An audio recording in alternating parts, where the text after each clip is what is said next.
express my gratitude to the Ministry of External Affairs, Government of India, the Indian Council for Cultural Relations, New Delhi, for their support, and the Indian mission in Bhutan, Kazakhstan, Indonesia, Thailand, Vietnam, Malaysia, Philippines, and Singapore for hosting this online course on Gandhian philosophy as an important part of India at 75.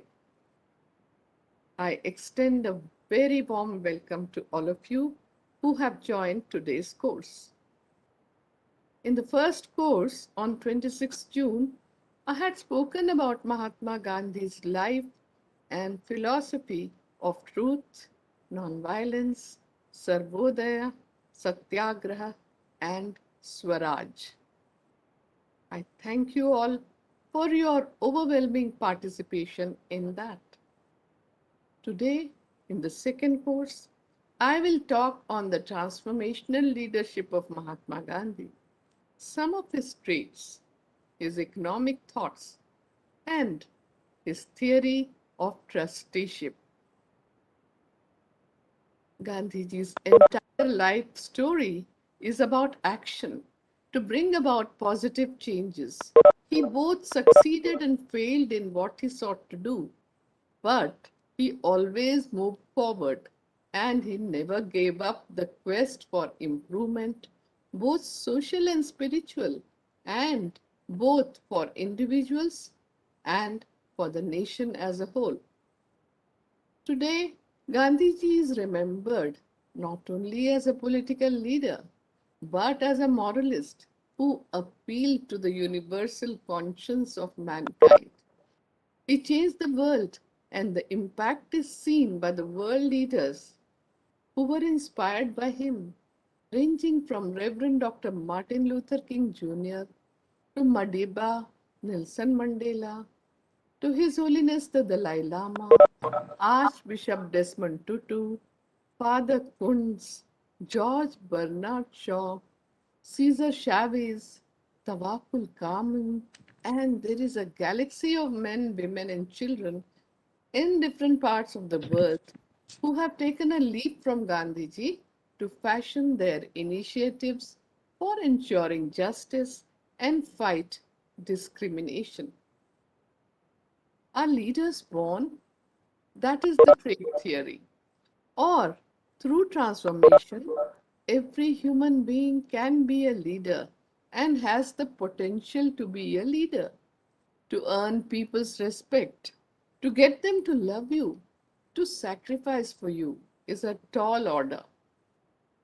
For this, a strong base of spiritual values is absolutely necessary, as it is the spirit that gives power. Our ancient scripture, Atharva Veda, tells us that one who earns leadership of people by working ceaselessly for their welfare finally realizes that he or she has been rewarded with many added advantages. A leader must be established in higher values and be able to communicate her or his vision to the people through their conduct. That means they have to be role models for people. A leader must have an impeccable character and be above reproach. He or she must be dedicated to the welfare of the people and not driven by self interest. And this is what we see in Gandhiji's moral and ethical leadership, in his goodness and for his love of humanity. Gandhiji's life and the world around him saw fundamental transformations in the 2 decades spent in South Africa. These were the years of intense turmoil, both in his personal life as well as in his professional life. The train incidents in Pietermaritzburg in 1893 started the metamorphosis and transformed his life from an individual barrister Mohandas Gandhi to a societal person who came to be known as Gandhi Bhai. These transformations were not only individual but also social. At the present level, it enabled Gandhiji to gaze deep within himself, even as it allowed him to strive for justice in the realm of the social. These transformations brought in him a new life force, imbued his character with the light uniquely his, and altered his mind, character, and the worldview in a manner that was unprecedented, giving unimaginable strength to his associates and co workers.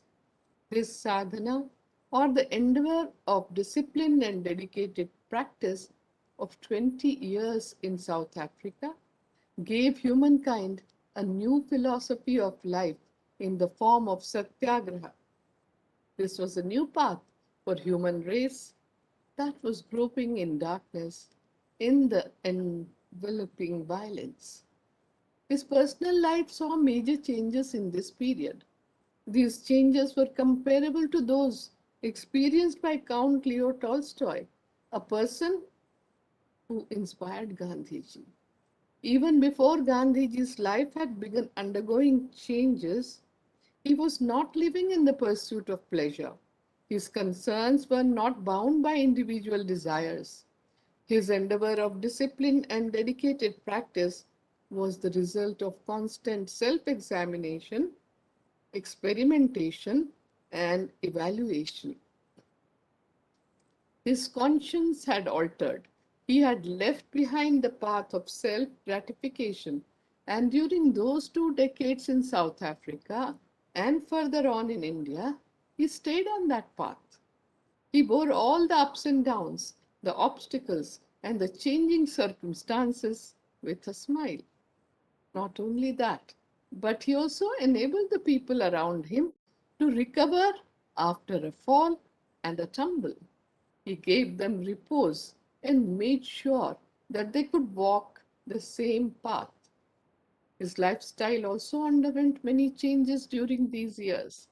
Besides truth and non-violence, satyagraha requires strict discipline. As part of the transformation, Gandhiji purged himself of impurities just as gold is purified by heating on low flame. He did hard physical labor for hours together, invested his mental energies on tasks on hand.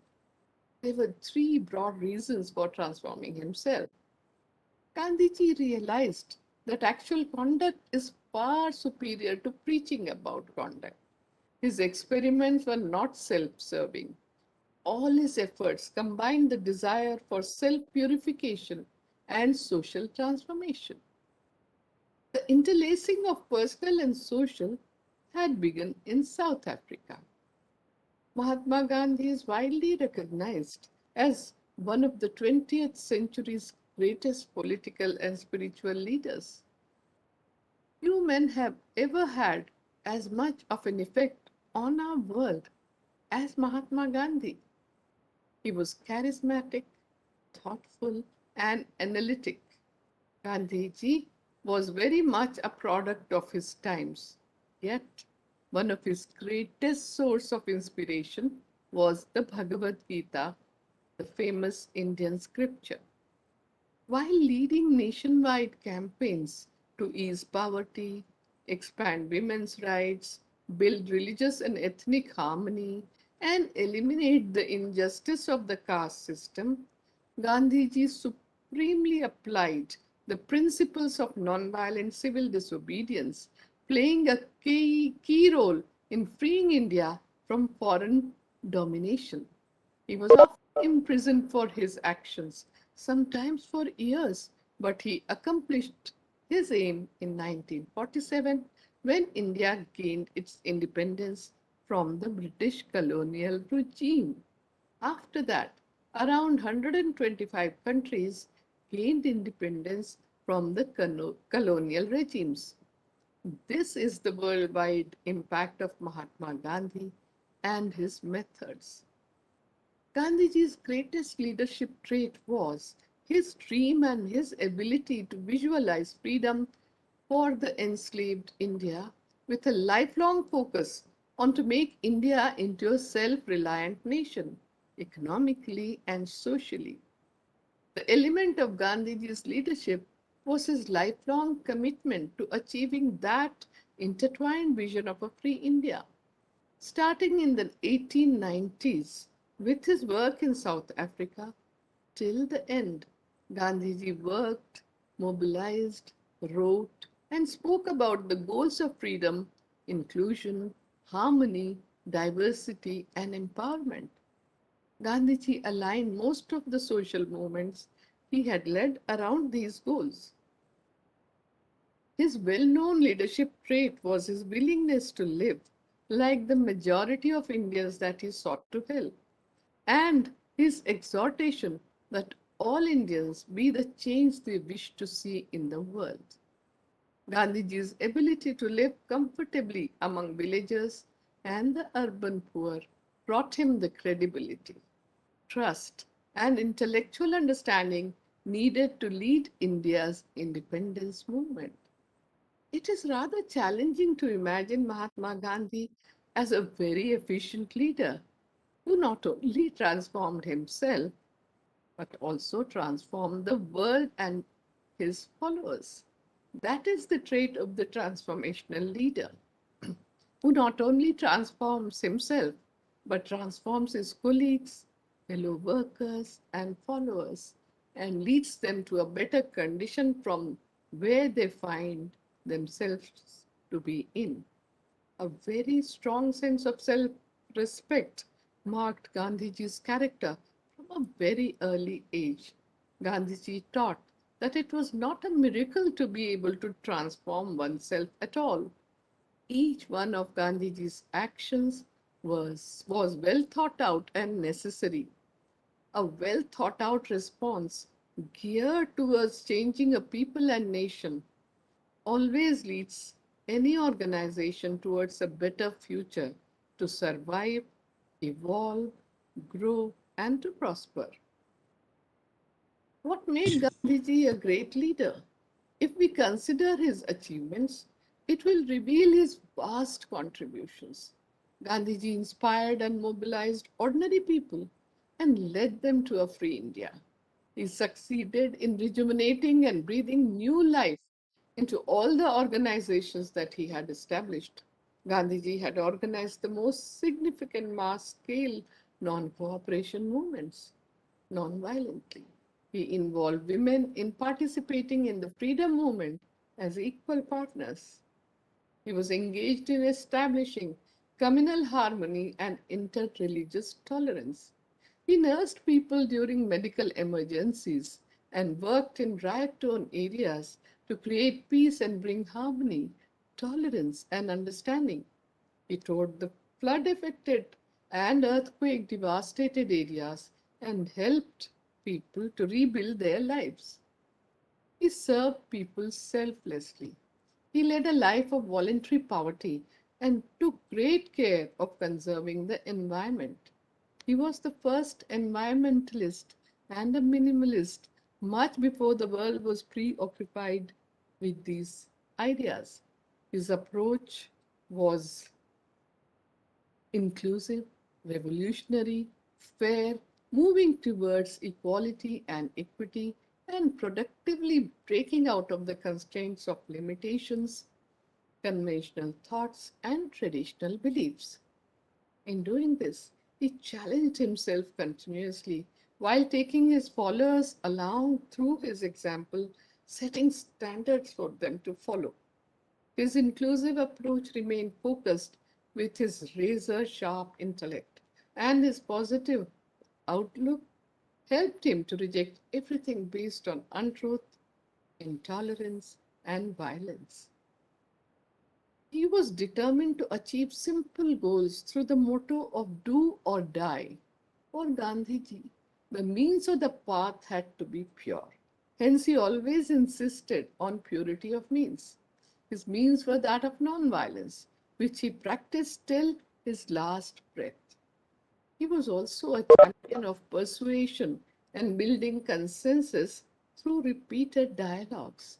He actively activated nearly impossible things through his unique methods. Gandhiji was firmly rooted in the Indian tradition and ethos.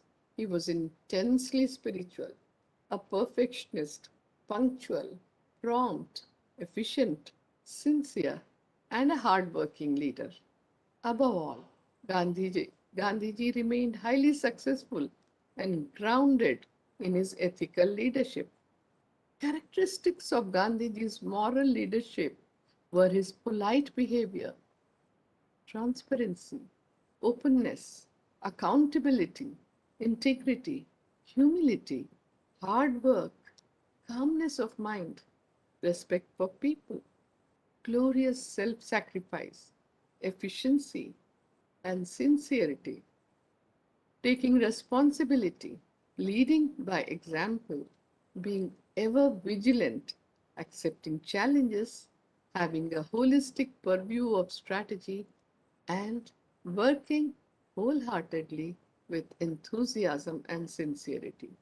In Mahatma Gandhi's leadership, the secret was that he considered the humanity and the nation above himself. Gandhiji became the role model and a good teacher because of this. Some of the traits of his transformational leaderships are that Gandhiji was driven by a larger ideal and not selfish interest. He believed that despite all the upheavals in the history of humankind, humanity will always proceed in a positive direction because God, that is truth, is only interested in the welfare of its creation. Gandhiji could detect and see oneness with everyone. He was not interested in taking revenge or did not harbor any ill will against anyone. He accorded the same respect and love to everyone he came across. I will tell you examples of his years as a lawyer in South Africa. He used to accept cases which were based on truth, and even if it were proved that his client had kept him in dark and told him lies, he would excuse himself from the case. His reputation was so high as a truthful lawyer that in one of the cases, when the defense counsel started cross examining barrister Mohandas Karamchand Gandhi, the judge intervened to stop him, saying that he was wasting the precious time of the court in doing so. Gandhiji's principle to follow truth in the profession was put to test a number of times. Wherever any new case, Whenever any new case was brought to him, he frankly told his client that he would not take up a false case or tutor hired witnesses. This practice made him known in the legal profession as the most honest lawyer. The courts also gave him much respect and honor. His words carried weight in the courts. It was generally known that the parties having true facts would engage him and win the case. To have such a reputation for a junior lawyer in a foreign country was really remarkable. I want to tell you about another incident when he was conducting a case which involved complicated accounts work. The award of arbitrator was in favor of Gandhiji's client, but there was a serious mistake in the accounts which could have affected the award itself. The senior lawyer engaged in the case was of the opinion that the mistake need not be pointed out to the court. But Gandhiji vehemently opposed the idea and offered to argue the case himself, even in the absence of the senior lawyer. He convinced the judges that the mistake had crept into the accounts inadvertently. The mistake was corrected and the award was modified without any loss to his client. Gandhiji's reaction on his success was, which he noted in his autobiography, and I quote, I was delighted. So were my client and senior counsel, and I was confirmed in my conviction that it was not impossible to practice law without compromising with truth. While practicing law, Gandhiji never resorted to untruth. He used to say, and I quote, "In my heart of hearts, I always wished that I should win only if my client's case was right." He accepted minimum possible fees, which would help him to make both the ends meet. He was of the view that the best legal talent must be available to the poorest at reasonable rates. He did not charge any fee from the poor Indian indentured labor, also known as girmitias in South Africa. While discussing the qualities of a true lawyer, Mahatma Gandhi expressed the opinion that a true lawyer is one who gives truth and service the first place and emoluments the next. Gandhiji always liked cases to be settled amicably out of court. And this is how he thought about it and wrote in his autobiography, which I quote: "I had learned the true practice of law. I had learned to find out the better side of human nature and to enter men's hearts. I realized that the true function of a lawyer was to unite parties driven apart." He followed this practice throughout his legal career and was instrumental in settling hundreds of cases out of court. An advocate of ordinary mortals would rarely have such lofty ideas. Spiritual outlook towards life is the prime component of Gandhiji's leadership, that humans, the highest manifestations of God's creation, will and can live in peace and harmony, firmly adhering to values. So, at this point, I would like to play a hymn in Hindi about Gandhiji's philosophy.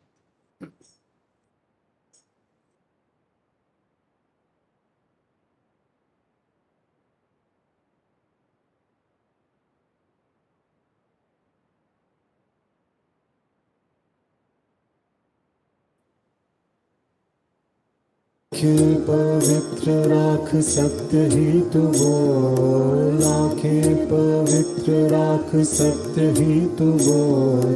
ईश्वर साक्षात होंगे अंतर टटोल, ईश्वर साक्षात होंगे अंतर टटोल। सत्य ही है परमेश्वर बापू का बोल, सत्य ही है परमेश्वर बापू का बोल।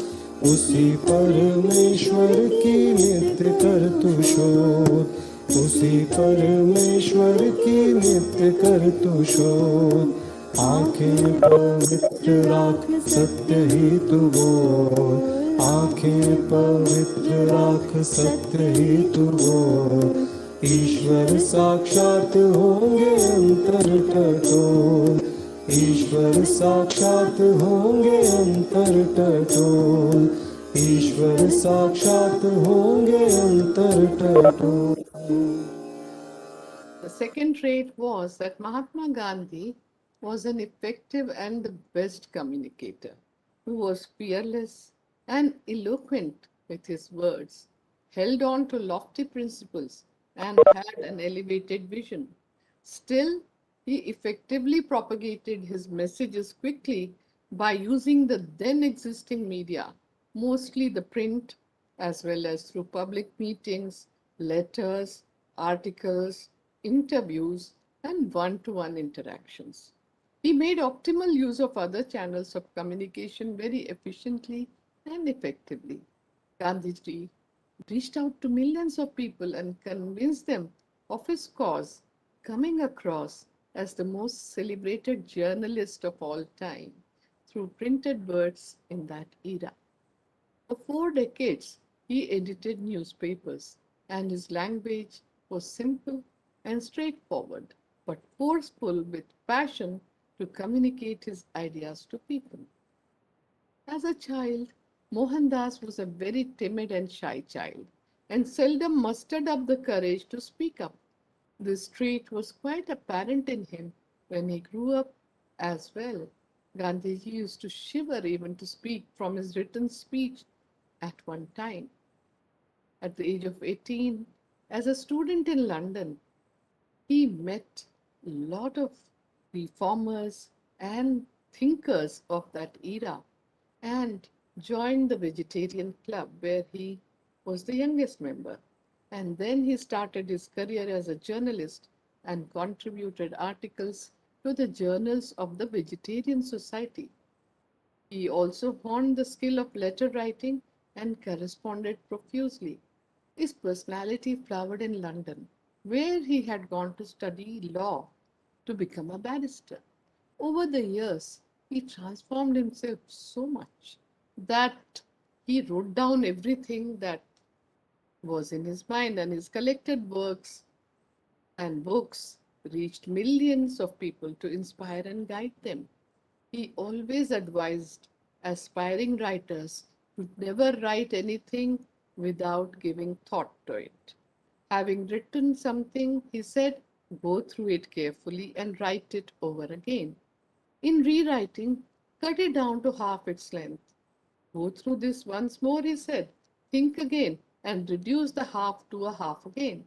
Read over yet again the one fourth that now remains, and if you are the least in doubt, cut out something still further. Even after all this, you will find the editor so merciless that he will have to cut out something more, he said.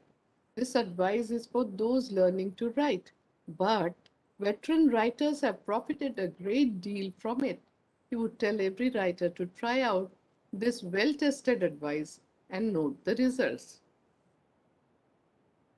Gandhiji respected everyone.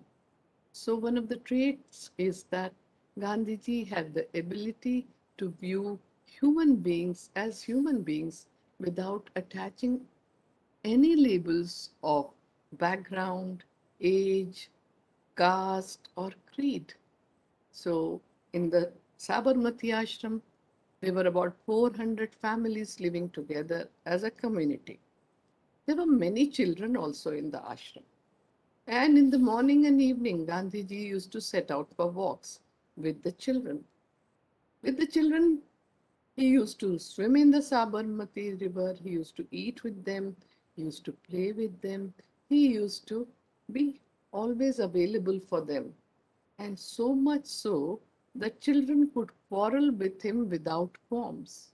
After all, it's only a friend with whom you can fight. You can quarrel without any qualms because that friend will always stand by you, will always defend you.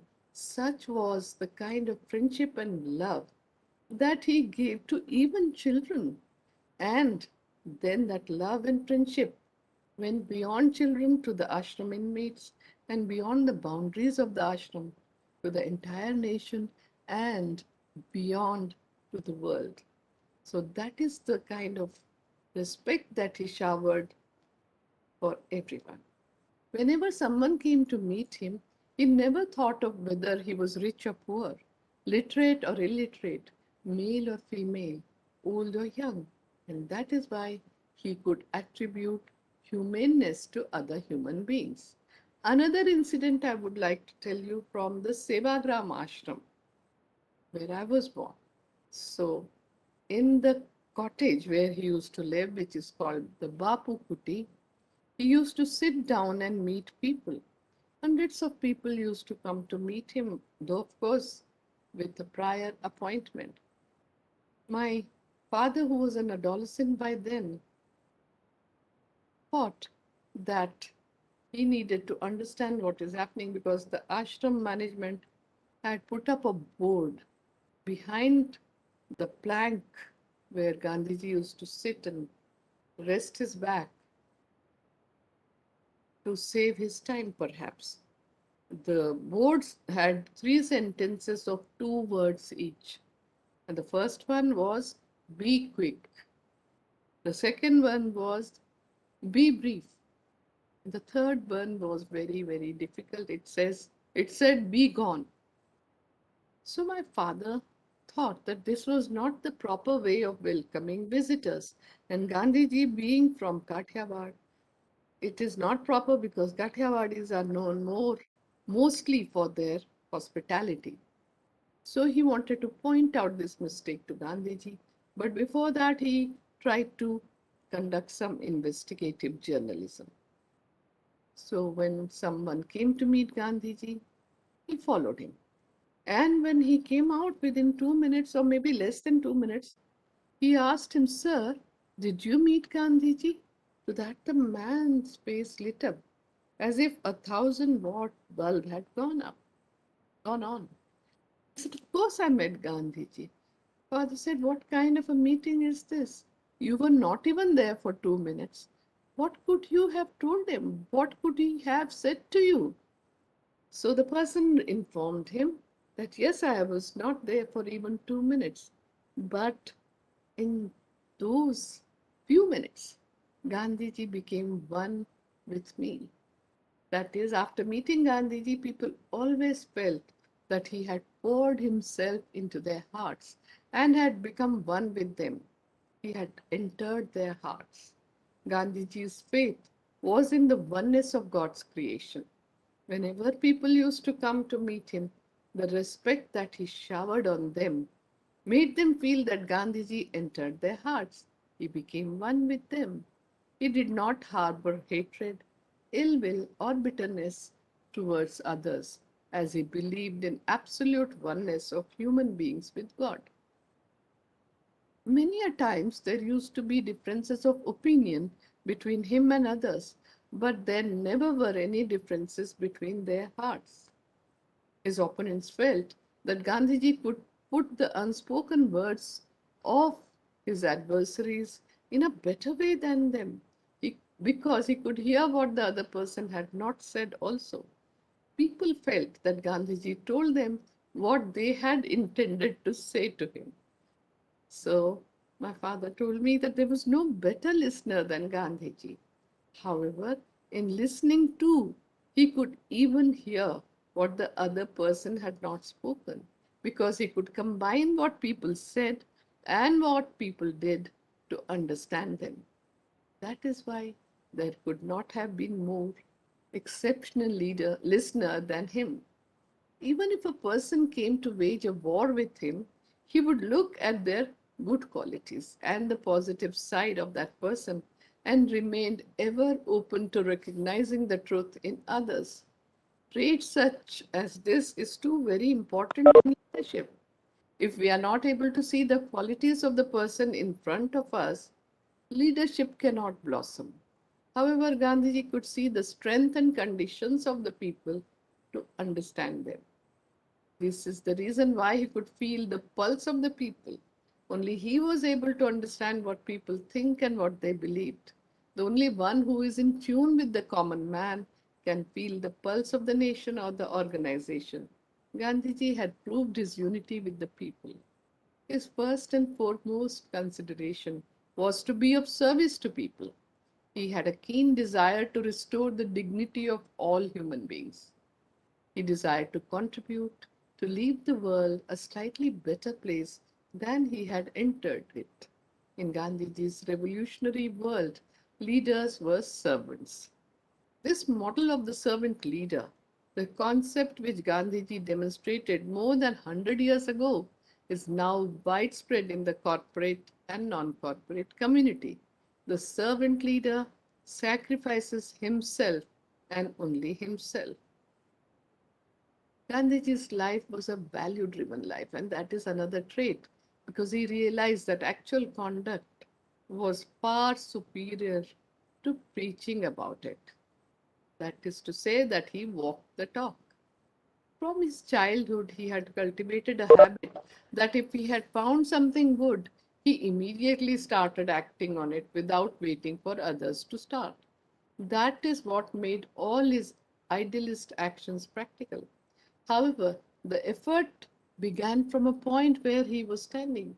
Gandhiji thus can be truly called a man of action, as it was the action of putting ideas or beliefs into practice more than anything else, which was the driving force in his life.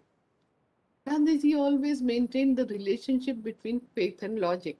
However, what was the final test for him?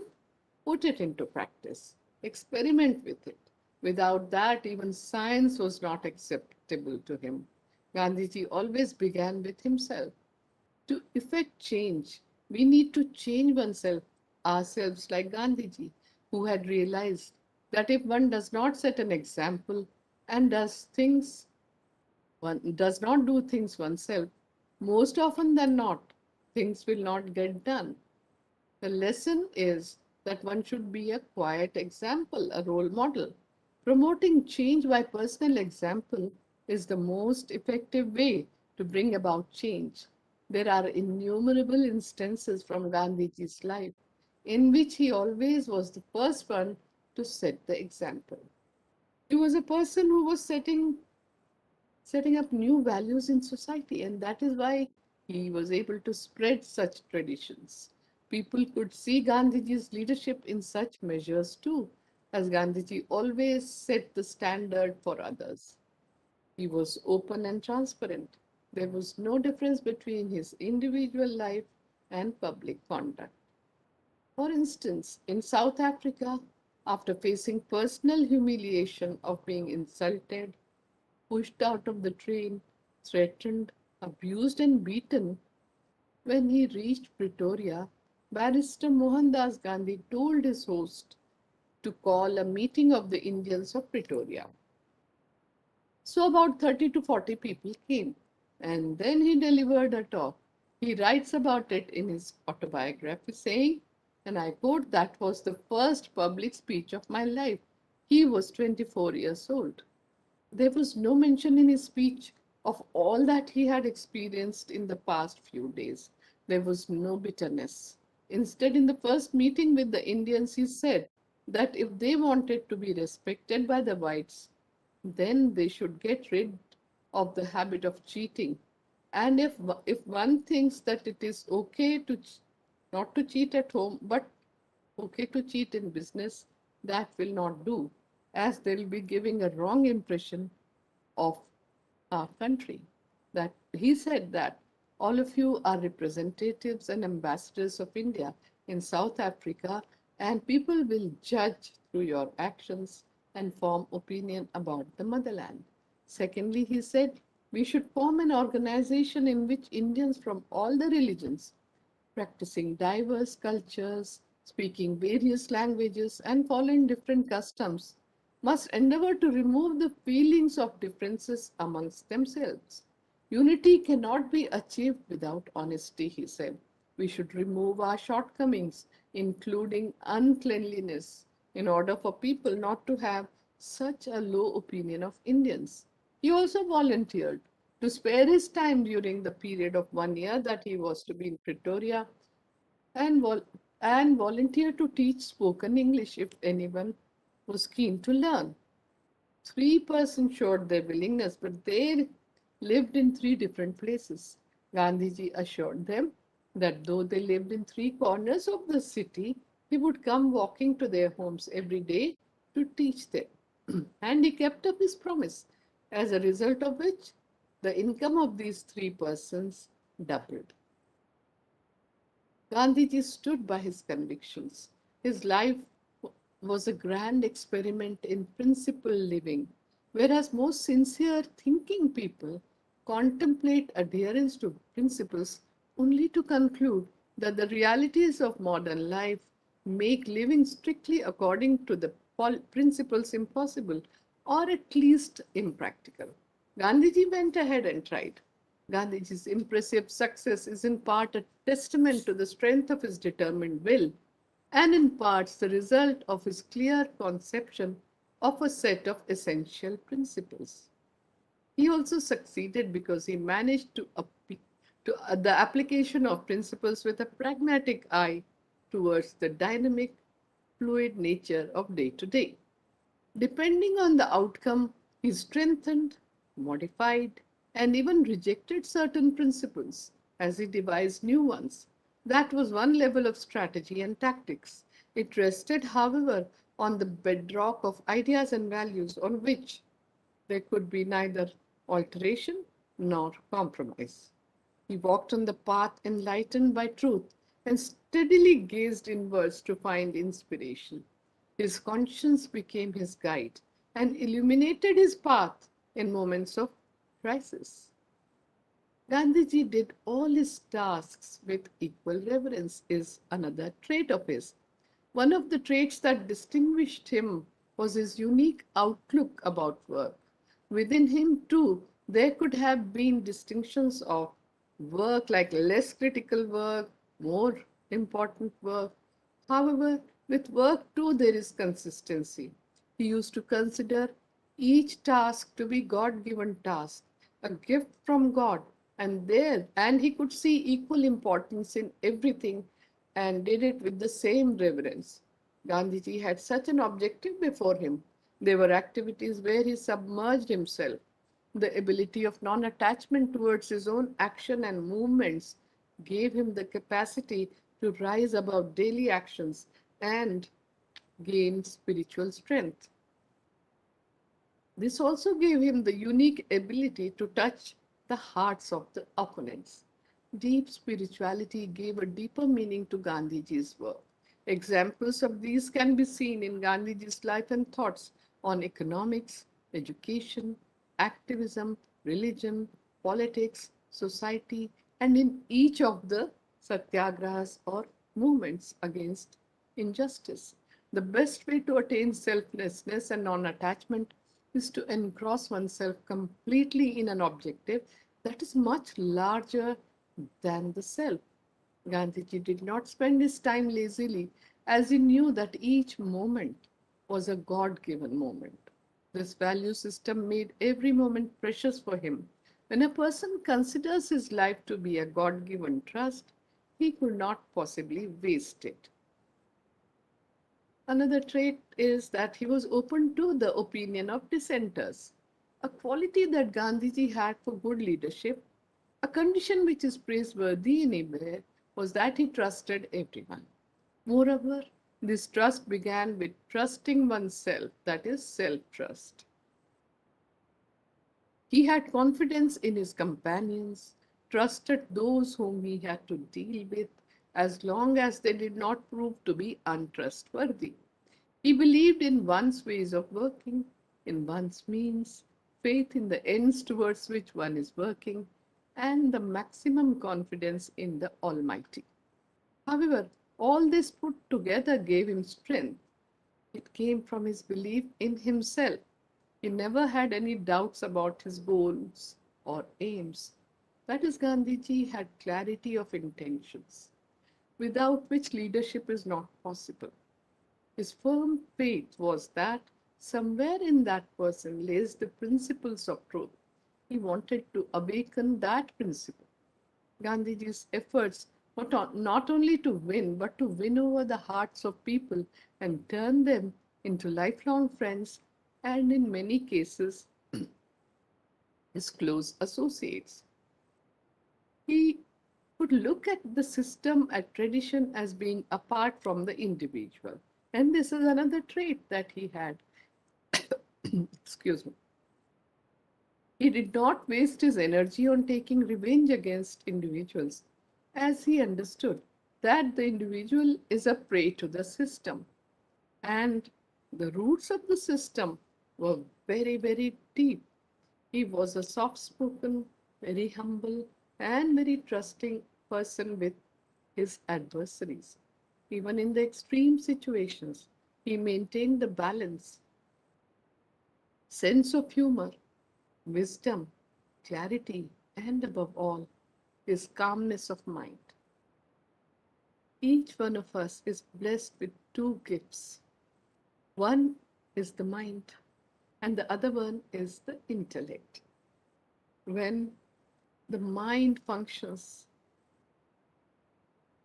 all the decisions are taken in the uh, wave of emotions, and most often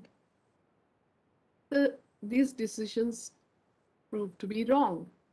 But when the intellect is charged, when it is functioning properly, one is able to discern and take the right decision. But this intellect gets dissipated throughout the day. So one needs to charge it frequently. And the best way to do that is to maintain silence for some time, to pray in gratitude, meditate, and be calm and quiet. And when the intellect is so well functioning, then three things happen automatically. You acquire punctuality, promptness, and discipline. And that's what we see in Gandhiji's life. Another trait was that he had voluntary self control. At every step, he practiced voluntary self control through self examination, self reflection, and self purification. He continuously kept examining himself, questioning himself, and it was with the help of elders and teachers that he moved forward. Every moral lapse turned out to be a step forward for Mohandas. Gandhiji was not divine, nor was he gifted with a superior intellect.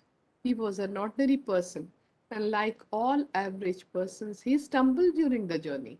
What was uncommon in him was that he learned from every wrong step.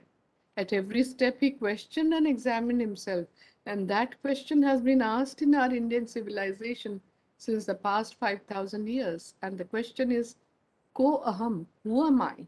What am I? And what is my purpose in life? So he always questioned himself like that,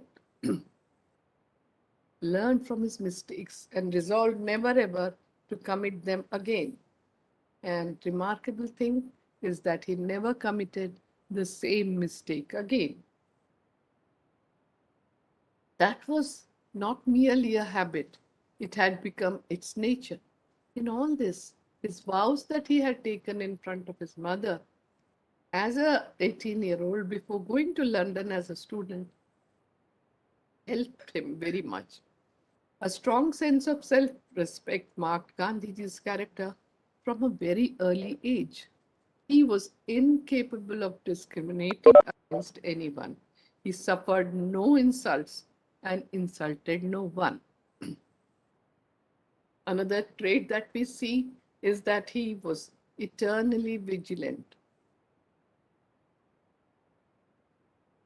He had total control over his sleep. For most of his life, except toward the end, he used to work for more than 18 hours a day, not for money, not for any position, not for any power, but just for the love of serving the humanity. He lacked laziness, which is also of advantage in leadership. But from that wakefulness, what developed was his role as the conscience keeper of the country. He developed a kind of strength that could protect the soul of our nation, the type of power due to which he could openly admit to his defects. No one else except Gandhiji could do it. Mahatma Gandhi, also one of the traits that I must tell you now, firmly believed that he wanted to make personal virtues as societal values because he was convinced that it was possible to imbibe the individual virtues as societal values.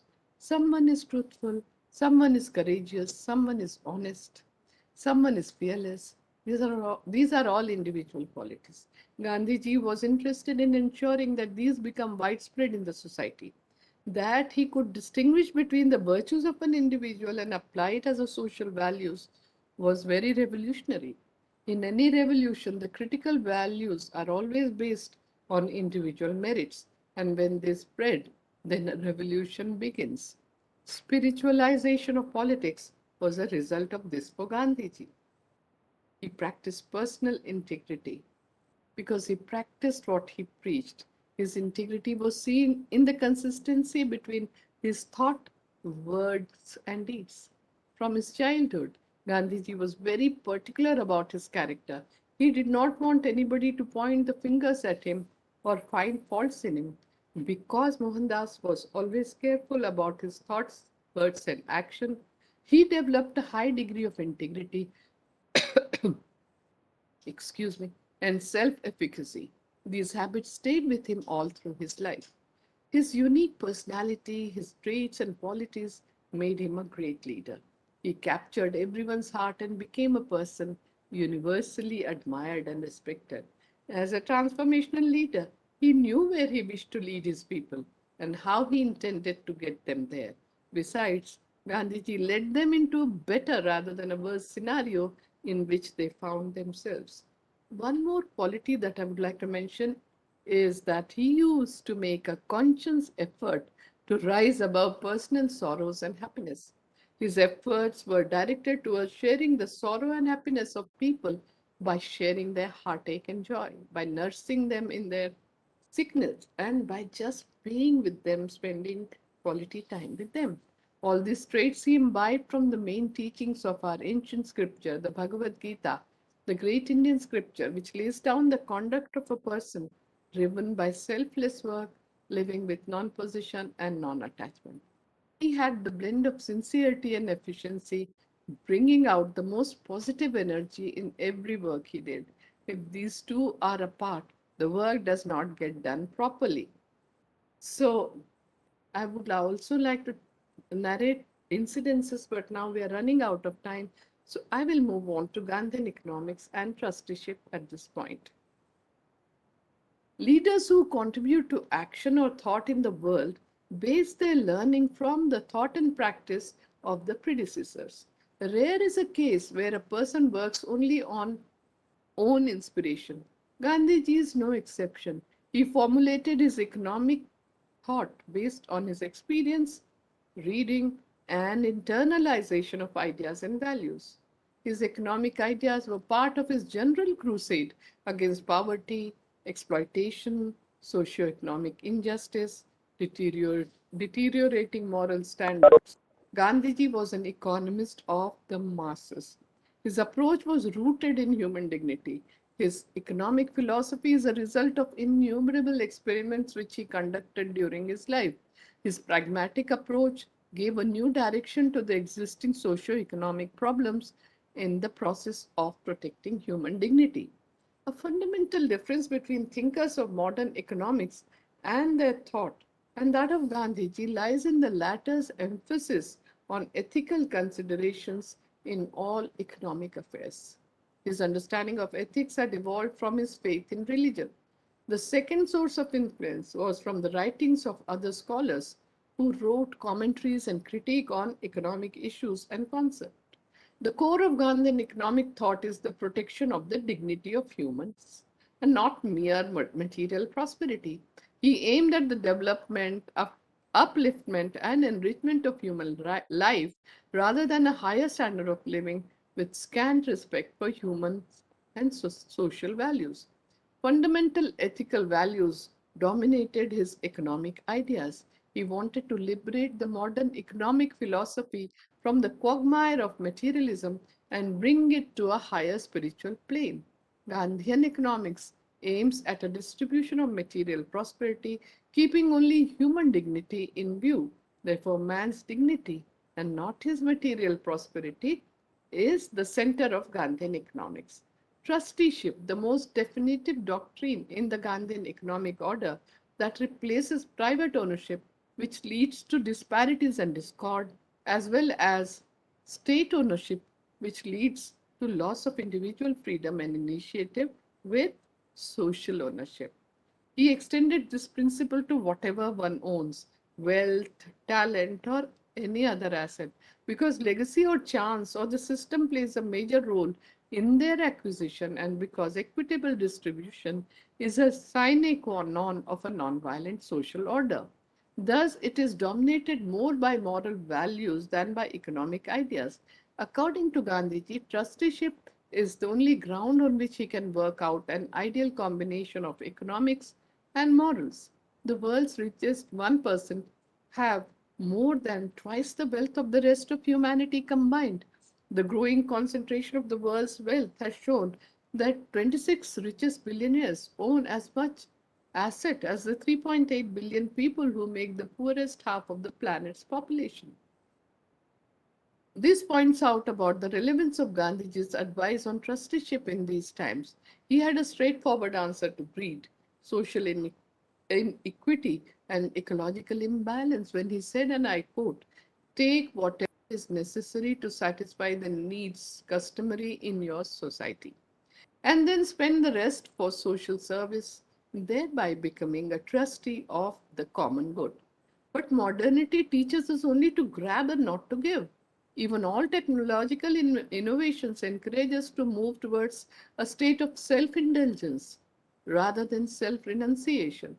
Man, though the creator of all technologies, is becoming their slave rather than remaining their master. As such, the entire worldview is based on selflessness, selfishness, and greed. In the process, human beings are becoming lonely and isolated. It is in the above context that the idea of trusteeship, as propounded by Gandhiji, would have to be explained and understood, and, of course, evaluated. It has been one of the core beliefs of our tradition that everything in the cosmos, everything in the universe belongs to God, and thereby to all, and not to any individual. Once this basic premise is accepted, then man would remain nothing but a trustee. He would never consider himself as the sole owner of anything. Based on such basic understanding, Gandhiji gave a new orientation to the much age old concept of trusteeship. He favored the idea that the society should be built on need and not on greed, as there is no limit to greed, but there is a limit to our need. We can set it ourselves. He wanted the society to be built up on the basic principle that each one of us should work according to his capacity and should receive things according to his needs. This is a principle derived from the working of a family, and Gandhiji wanted it to be applied on the whole society. Gandhiji's idea of trusteeship could be considered in a holistic way. Once the idea of trusteeship grips the society, then the whole idea of philanthropy and gifts would disappear from the society. A trustee would never entertain the feeling that he has given away something of his own, as he would never have the feeling of exclusive ownership of his property. He would never take himself to be more than a trustee. Today, there is a big gap between the rich and the poor in the society, leading to a situation of cleavage and conflict. The idea of collective management beyond the family inheritance is gaining ground. Managerial responsibility is getting divided instead of remaining concentrated in one hand. Thus, there is a trend towards the decline of selfishness in the affairs of management. Now, greater emphasis is being laid on the dignity of labor, human relationships, and human relations and the larger societal interest. Thus, a new breed of managers is developing more humane approach. Even employees are getting better opportunities for participating in management.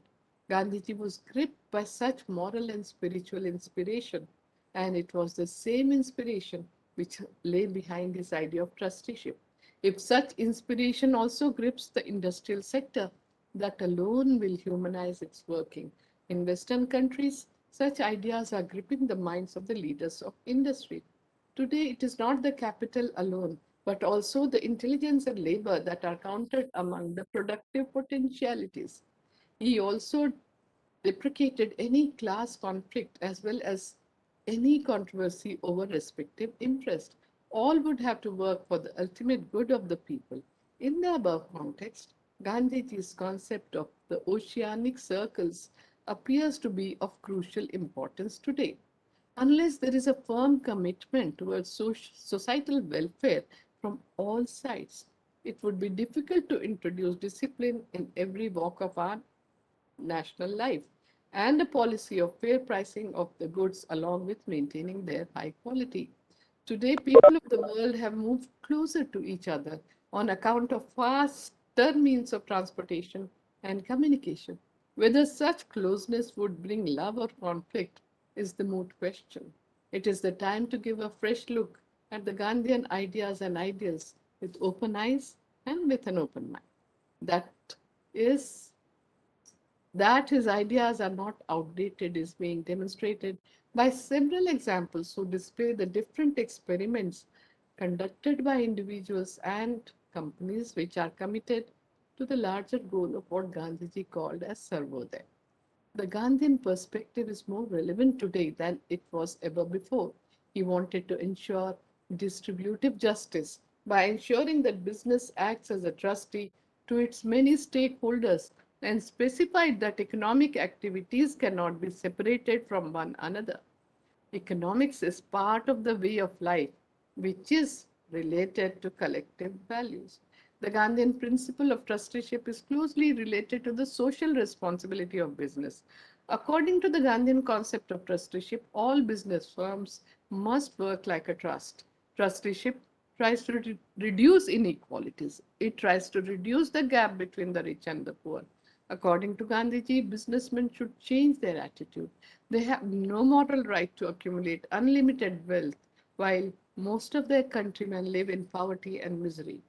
Few richest men in the world are practicing the Gandhian principle of trusteeship these days. These noble philanthropists are distributing a huge percentage of their wealth for social cause. It displays the relevance of trusteeship in present age. And with this thought, I come to the end of today's course.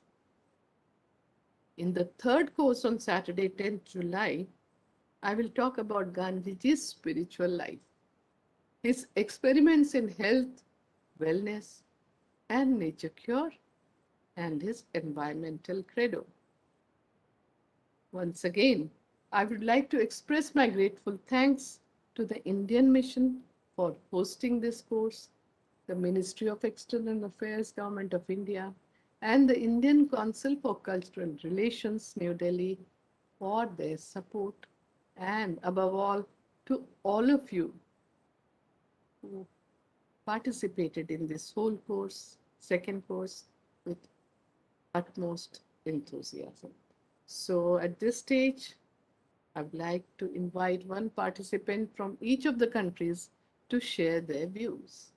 If they have anything to say, please share them with me now.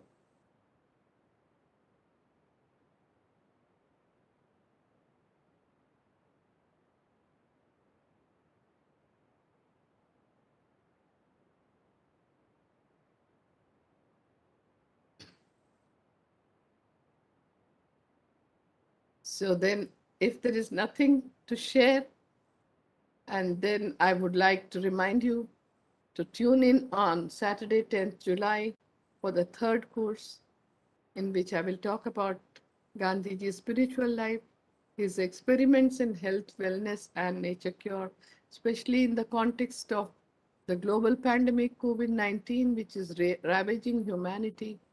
It is very interesting to learn from Gandhian thoughts on and practices on health and wellness and his environmental credo. With this, I would like again to request you all to share your views if you have any.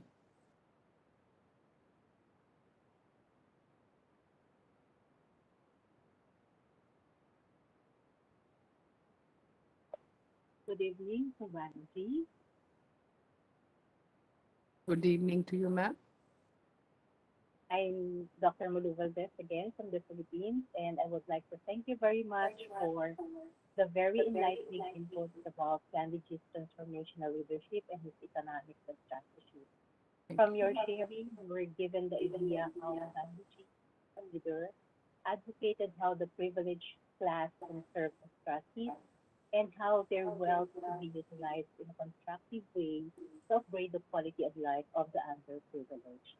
Again, thank you very much. So I really thank you for participating in the course and getting some more understanding of Gandhiji. But I would also recommend to everybody to start reading up the books that he has written. You can start with his autobiography, which is the most inspirational book, which is really very, very inexpensive. So one can start from there, I feel.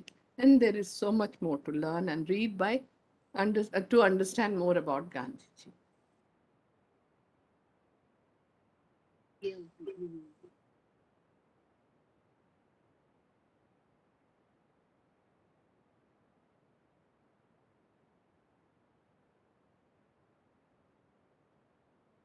So since there are no more views, so I would like to conclude and say namaskar and thank you for being there with me in this second course. Thank you very much.